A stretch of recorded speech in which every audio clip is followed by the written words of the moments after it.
Welcome to the TufFish Show. I am so excited to introduce to you Matt Juhl. Matt, thank you so much for being on this show. I'm so excited you're here. Yeah, thanks for having me. I appreciate it. Oh, absolutely. Absolutely.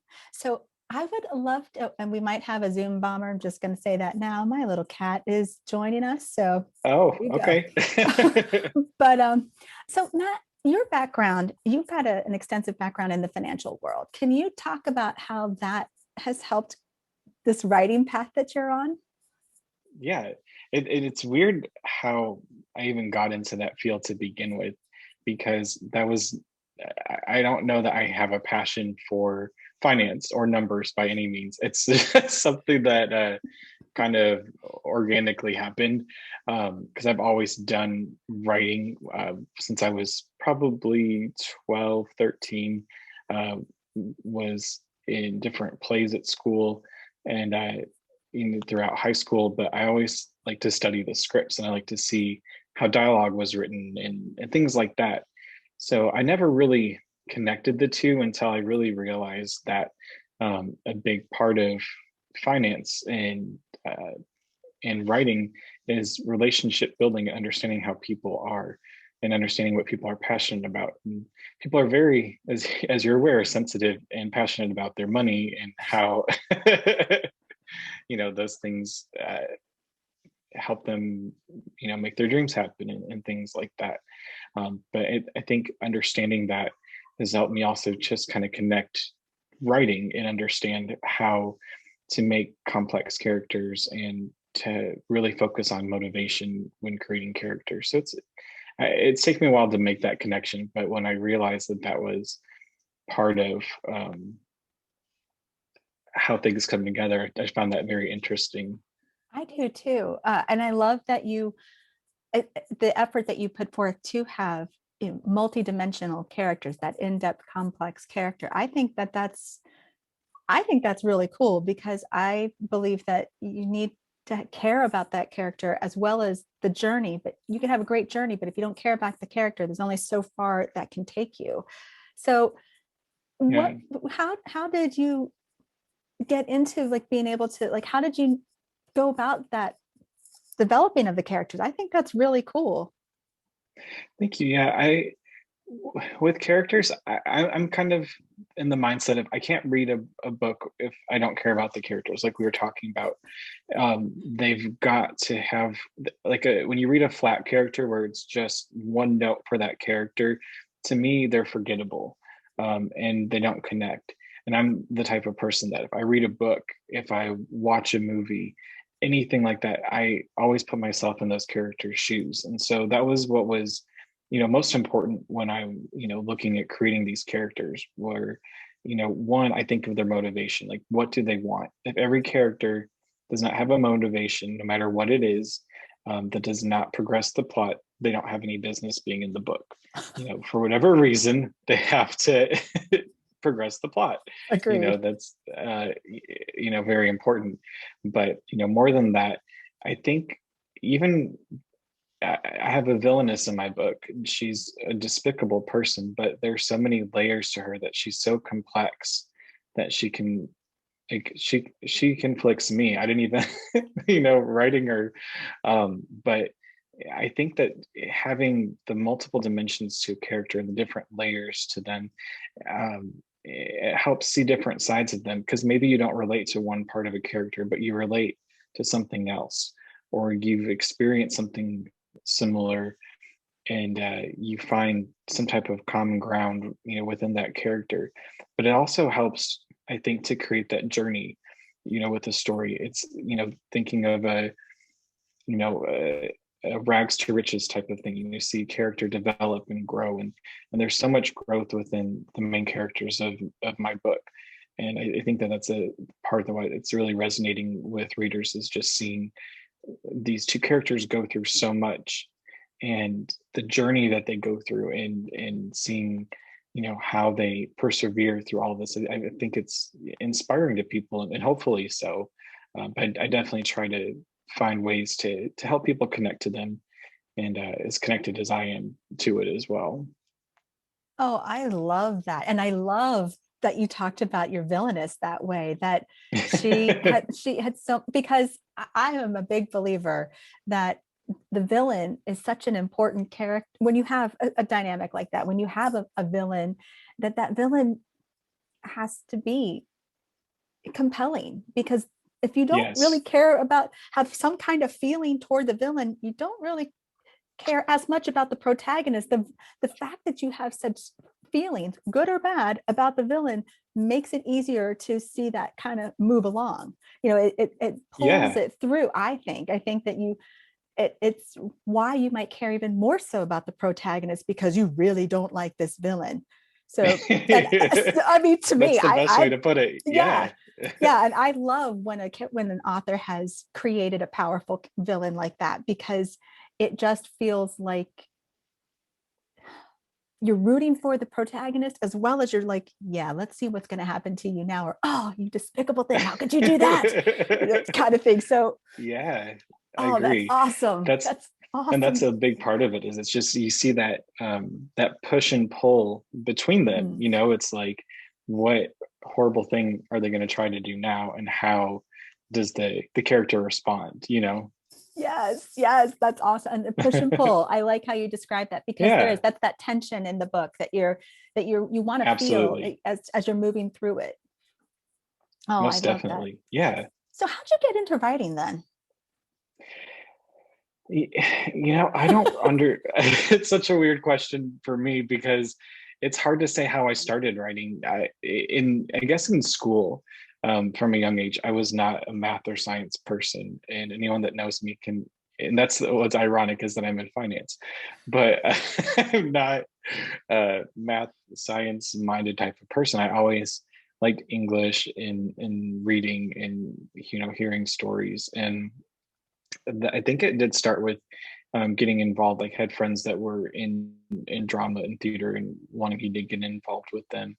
But that was really where I liked the idea of creating stories. And then that's where, reading through some of the different scripts and so forth, I was like, oh, there's someone that gets to pull the strings. They get to create this story. And I was like, I want to tell the story, you know. That's And for awesome. me, that's, yeah, I think that was kind of where some of that took off from that age, because I would start writing um, uh, poetry to go through, express things I was going through in my own life, and then started writing plays because that's what I was doing. And from there I'd start writing short stories. So it just kind of picked up from there, where I found such a joy and passion in what I was doing. And most of these were things that people weren't reading. I wasn't sharing it with a great group of people or a number of people by any means, but for me it was just cathartic. I needed to have an outlet, and I didn't know that I needed it until it just became part of who I am. I So love that. And I yeah, agree that you were writing for yourself first, and that is cathartic. absolutely. That feels so good. And that means that you don't have to share any of it with anyone at any point. It also could be that that's the genesis of something that you ultimately do share, or you start to hone a craft. And something that you just said about having written some plays, to me, the first thing I think about when I hear that is dialogue, how powerful dialogue is in that. And so Yes. did that help to cultivate that craft of building dialogue? Absolutely. And I think that that's important too, because when you read some stories, sometimes the dialogue isn't realistic. And I think that being in a play and hearing, you're seeing the story come to life. And so it has to be believable to the audience. So it's definitely, I think that helped connect that for me. And a lot of times too, even if I'm writing in my books, I have to sit there and read out loud, and I'm like, this person wouldn't say that. And it doesn't make sense. Uh, but that's what I kind of think of. And I think of what I write cinematically. And so I think that that's where the playwriting component has helped me, because I think of um, my book as a movie, which would be great one day. But I think that brings it to life and helps helps that dialogue become real, as I'm working through the story. Absolutely. I love how you said that, that you see it cinematically. I translate that to seeing it in your head, seeing how it's going to play out. Like really, it's very visual then. And Oh yeah. and using that to help, you know, paint your world, basically, paint that space. Yeah, that's a big part of my writing process really is, and that why I'm a slow reader and a writer. And I'll say first, I'm a slow reader because I sit there and overanalyze every word. That's and awesome. I and not in a critical way by any means, but just to experience it. And when I'm writing, I stop and I'll close my eyes and I'll visualize, what does my character looking at? What do they look like? How is the wind blowing through her hair? What expression is on her face from this horrible thing this other person said? Or she's so in love with this other man, and how close are they to each other? Like, how is that tension building naturally? And I feel their feelings through that process. I feel what they're going through. I think as if I'm them. And sometimes in my mind, I'll talk as how they speak, and it's a very full body experience that by the time I'm done writing a scene, or however long I'm writing for that day, I'm just exhausted. Just put it down. But I think that ties in all of that. Like, I want to be a part of my story because if it's real to me, then it'll translate and it'll be real for my readers. Oh, I can totally relate to that. Totally relate to that Absolutely. with writing, my writing too. I feel that with what I work on as well. So I love that you say that. How do you strike the balance then between what you see in your mind and what you're writing out in descriptive Mhm. and being so detailed to try to help the reader to feel it and smell it and believe it, like get all of their senses Yeah. in it, but while allowing their imagination to kick in and fill in the gaps too. So how do you strike a Yeah. balance? Well, what I kind of think of, and it may be a strange way to look at my book, but I think of telling my book as if I'm telling a story to my friend. Because when you tell a story to a friend, you don't sit there and say, "Oh, well, I just saw Johnny and he's 6'2" and he's really built and he is a past law professor." And you No. don't go through every single detail. You say, this tall man stared at me in this striking way with this lingering look on his face. Like, you pull them in and let them say, "Oh, does he have long hair? Does he have short hair?" Like, I don't like to give all of it. And there may be certain characters where I want to give more, but I don't, I kind of build it over time. But I usually let them tell them that piece of it. But really tying it back to what I was saying is, I think of it how you tell those stories to a friend. And you don't always give all the detail. You give enough to create some interest. And I think from there, those details either work themselves out, or they come out later on. It's like, "Oh yeah, I didn't tell you that part of the story. Here it is." And it happens in this in a scene, as it's, those details come out as they begin, whatever the action is, or as the story progresses. Um, I think that that's important too, because I know for me, like, there was a book I read by Julie Garwood, and I loved the book, Mercy by her, and her character, she kept saying, was Auburn, and she was blonde in my mind, and I could not get past it. And I just, every time I saw that she did that, I was like, "No, she's blonde." I couldn't even read the words. I would just skip over it. And I know that I mean, I'll tell you what some characters look like, and there may be people that don't agree with it when they see my characters either. But I try not to just throw everything out there, because I think it's fun to create a little bit of the story ourselves. Mhm. Absolutely. So speaking of story, let's talk about The Straight Crimes. I love the name. Yeah, I love the premise of this book. So, but I want thank you to you. talk about it. Absolutely. Talk about this book. Let's share with people Yeah, because I think it sounds so cool. yeah, it's a very unique concept, and it was hard to develop. But the straight crimes basically is this alternate society where, being homosexual is the norm in society, and heterosexuality is less widely accepted. So in this space, there's this young man, young woman who are just coming of age, and there's that whole love at first sight component where they're meeting and they're questioning these feelings that they've, both repressed, from their lives. They've also both come from very troubled backgrounds.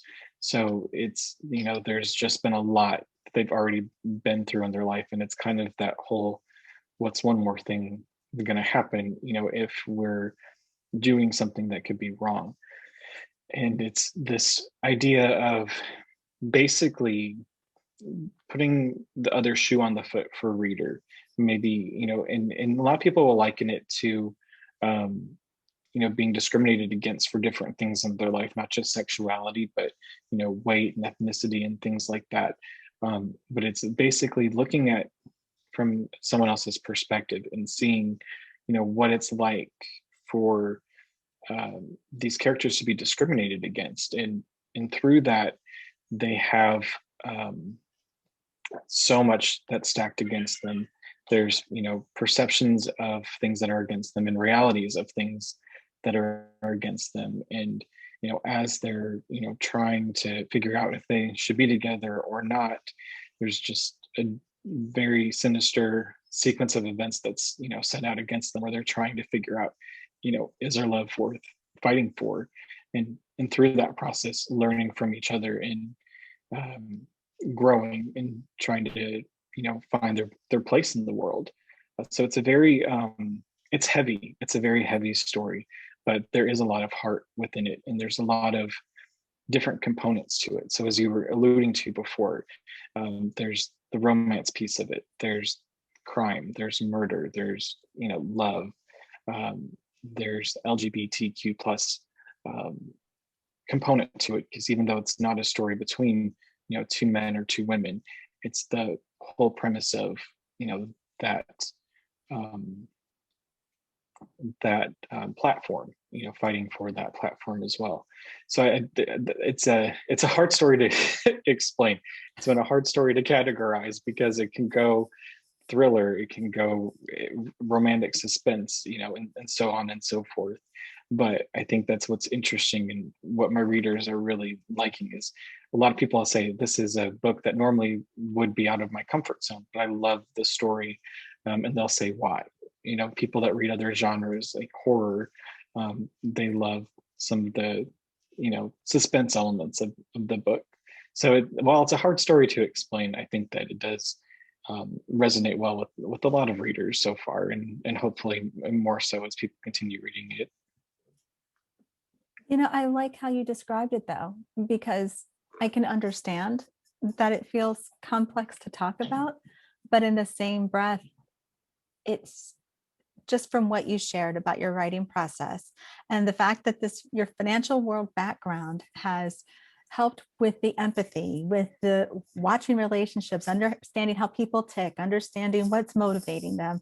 I can see how all of those facets, like they were all like little breadcrumbs kind of leading into helping you develop these characters, into developing this book, into developing a story that is essentially asking people to just look at something from a different perspective. Whatever their thing is, look at a different perspective, and can that different perspective alter potentially how you might engage otherwise? Can you be kinder? Can you be more compassionate? Can you be more empathetic?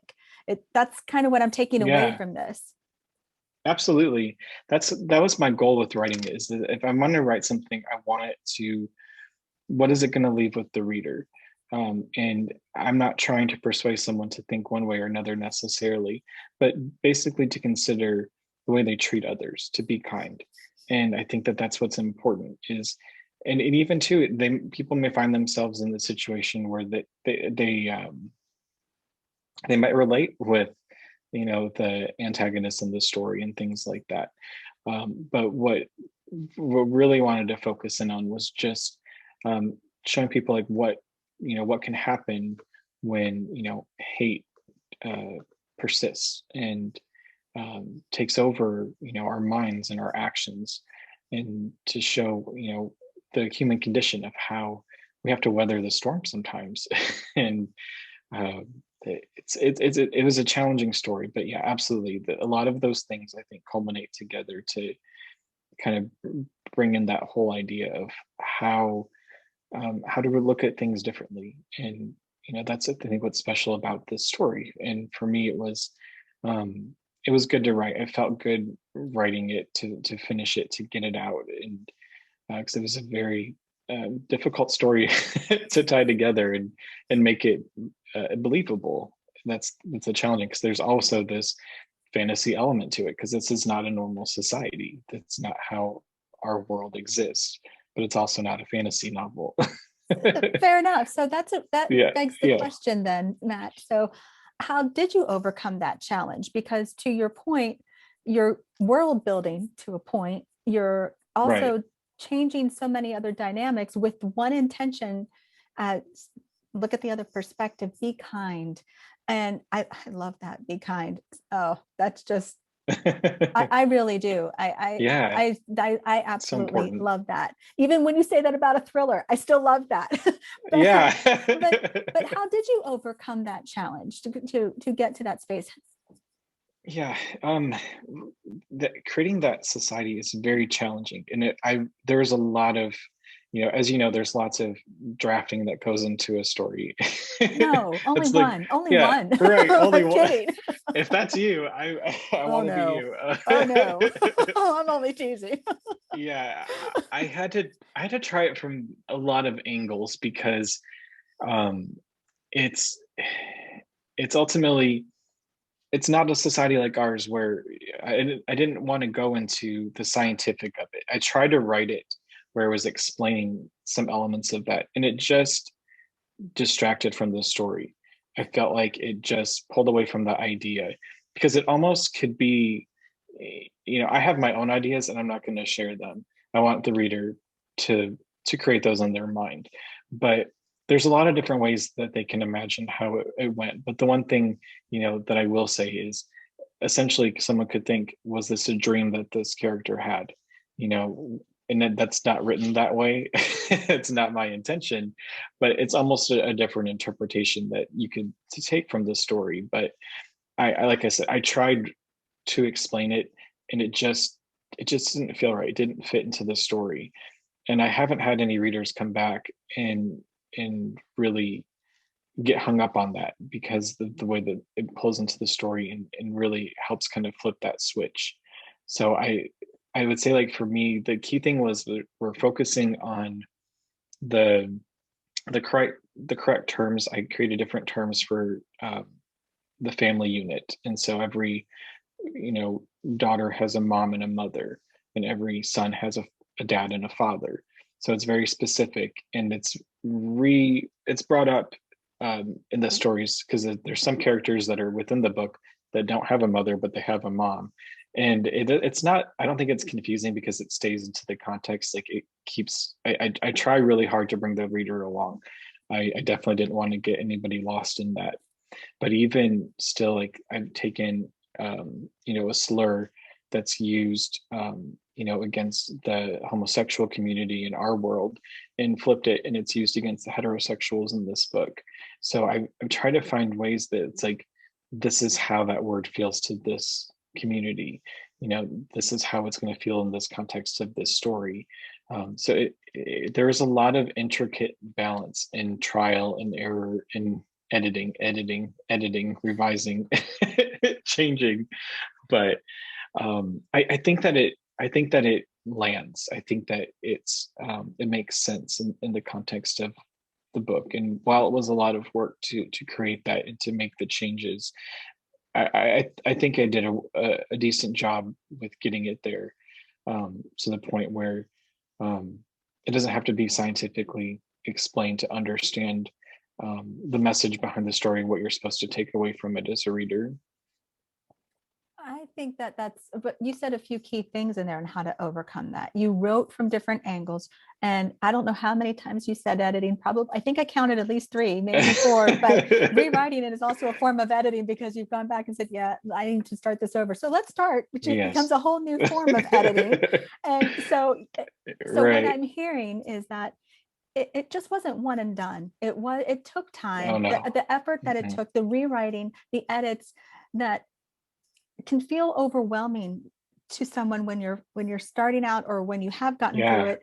I mean, what I advise people, just last week I was in Clubhouse for just about every day talking about writing and editing and such. And, you know, instead of like focusing on those details and saying, okay, I've got to craft it all in this one space. How about lay Mhm. the skeleton down of the book first? So write, just keep writing to get as much. And if you say you're getting hung up around details on a second, just kind of put a big chunk over here and say, need to describe, need to flesh out more, Yeah. and keep writing. And then give yourself permission to go back through and keep going back through versus feeling like you got to get it all one and done the first pass. Because just like you described, the complexity of the book, the complexity of the characters, the different angles you were coming from, like I said, I think I counted at least 3, probably 5 edits and rewrites in there. Yeah. Well, no, I think that you gave great advice, and that I think that I write the same way. Um, I don't get hung up on every single detail. I keep a character sheet of all my characters and all the details. What are their nicknames? Who calls them those nicknames? You know, what's their favorite ice cream if it's important to the story, whatever it is. Mhm. But um, write until you can't, because I see, and as I've connected with some authors on here, they share a lot of posts on Instagram where they are still creating their story, but they're stopping and editing and stopping and editing. Well, your book's never going to get finished, or it's going to take a long time. Like, you're going to, no matter what you write, even if you finish your book, you're going to edit it so many times still. You are going to change it. Your beta readers are going to tell you to change it. Your editor is going to tell you to change it. You're going to tell yourself to change it. So I say just, write. Just write everything out. Even if you don't think it's great, even if, I harp on sentence structure and sentence variety and grammar, and I may use the same word in this sentence in the next sentence. It'll get fixed later. Don't worry, just write it out.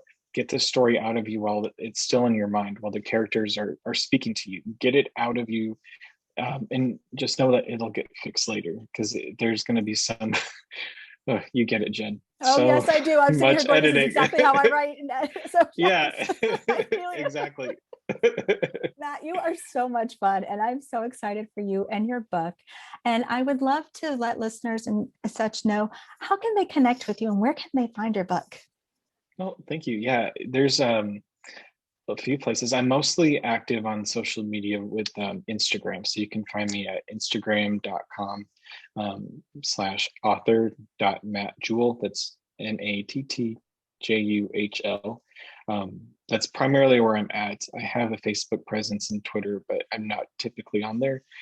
And then my book is available on Amazon, Barnes and Noble. So you can get it in ebook format. You can get it in paperback, hardcover, Barnes and Noble, Nook book. So there's definitely a lot of different options. If you connect with me on Instagram, I have a link in my bio that has a link to all of the places you can purchase my book. That is so awesome. Matt, thank you so much for being on the show. You have been so much fun and so much wisdom in this episode. Thank you so much. Thank you, Jen. I appreciate the opportunity. Let me talk, and it was great to get to know you a little bit better as well. So thank you.